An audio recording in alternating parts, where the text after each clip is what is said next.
So, as we're doing this interview and I'm learning about you, everybody else is learning about you with me. And I want to know what kind of got you started in music. Was it church or was it kind of a combination of things? I just came from a musically gifted family, Mm-hmm. I would say. Like I said, my mom and dad, they've been involved in music for a very long time. My mom's taught music in public schools for almost 5 years. So I was kind of cursed from the get-go, I guess. Blessed, I should say. Blessed. But, yeah, I think that's really how it started. Just my mom and my dad. I remember being really young, and my mom trying to teach me how to play piano Mm-hmm. and things like that. And my first song I can remember hearing outside of gospel music and hymns and stuff was Hank Williams Sr. on the radio, my grandpa's pickup truck. Oh, really? So I just came from a really musical family, and everyone loved the old country music. And, Mm-hmm. and my dad, he's from kind of a different time period, so we listened to like the Temptations growing up, and we listened to Kool and the Gang and stuff like that. Listen to that stuff on the way over here. Oh, love it, love funk and disco. I guess what you call it. So do you think that will ever come back?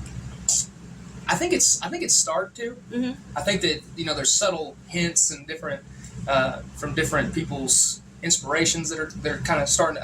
Do you know who Austin Meade is? Mm-hmm. He just released a song called Red Roof Estates. I haven't heard that one yet. Oh, you should look it up. It's a great song. It's got a cool disco kind of beat to it, and yeah, it's cool. Does it? Now I know, we had some disco country in the 70s. Like we had towards. You know who Paul Coffin is? Yeah. Paul Coffin. He's doing kind of a funk country type thing. Okay, yeah, I didn't think about that. But that stuff's cool. It's just got a really cool beat to it, and it is coming back. Makes you want to move, So yeah, it's cool. So when you were growing up, was music like a huge thing in your house, like secular music? Were your parents against it? No, we weren't. They weren't against it. We were just more heavily involved. Heavily involved in hymns and church music, which a great foundation to have. Right. That's a great foundation to have. But we listened, like I said, to Temptations and Motor City. Anything that came out of Detroit, my dad would listen to. He loved Motown. that kind of Motown. Yeah, we listened to Motown.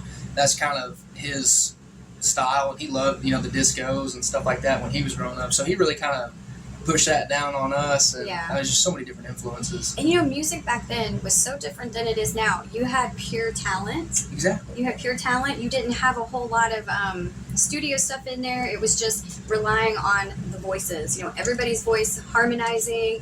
Do you think that's kind of like something that we're losing as music goes on? I think that that's something that Oklahoma does very well.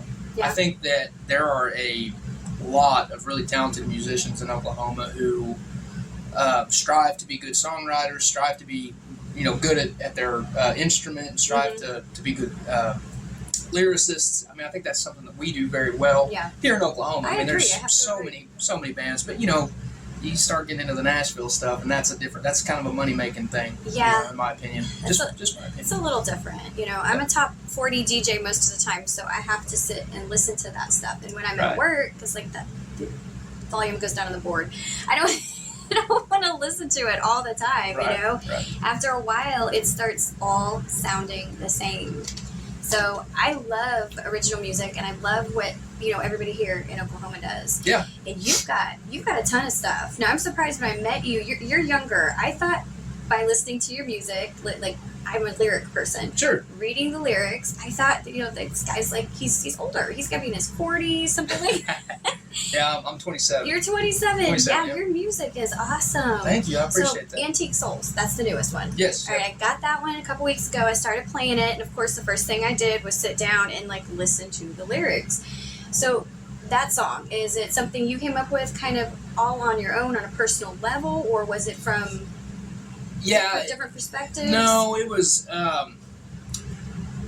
so I grew up, I was in high school from 2009 to 2013. I graduated in 2013, and around that time period is kind of when Facebook took over, Instagram took over, and then now these days you've got TikTok, and you've got all these different things.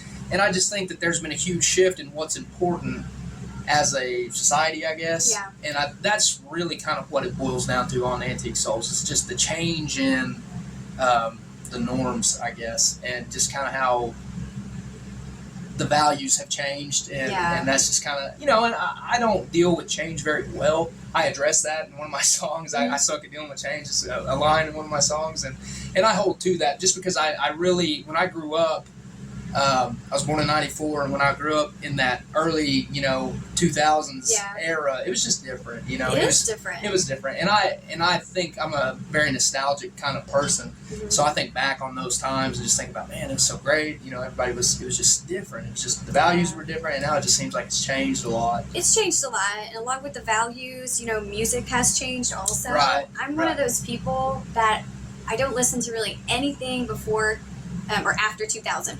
Now, with all of the red dirt and stuff, independent country, like people like you and stuff from our area, whatever genre they fit in that area, I will listen to that. Sure, yeah. That's the new stuff I'll listen to. But new top 40, new country, new, anything like that, anything before 2000, that's me. Right, Yeah. right, yeah. Yeah, that's kind of what Antique Soul is about, though. Just kind of the shift in everything. Yeah, I felt that one. Like, I had a birthday recently, and I felt that one. I appreciate that. I hope you felt it in a good way. I felt it in a good way. I did. It's not meant to make anyone feel old. Feel old? Yeah, no, it's Sad. Not meant to do that, but I do love that one. That is my favorite. So your songs, though, it's kind of hard to pick one, and I picked that one because maybe it fits what I'm going through right now, a little bit. But all of them are really good. So are you the main writer behind all of those?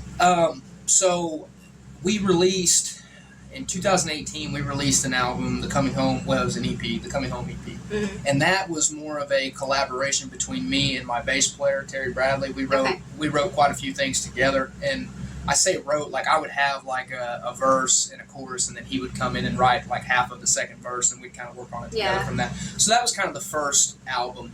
The second one, which was the Trouble EP, which there was a couple songs that me and him maybe did together, but I think the majority of it, I had a few that were just me by myself on that.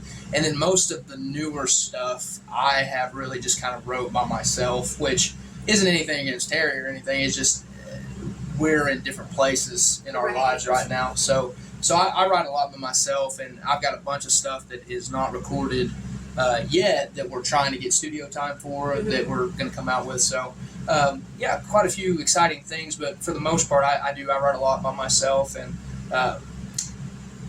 it's fun to co-write with other people, but it also, I like for my music to kind of come from a place where it's not just trying to write another song. Right. I like for it to be about what I was going through in that time. It's kind of my outlet in a way. So yours are personal experiences. Yeah, for the most part, I would say so. Yeah, or based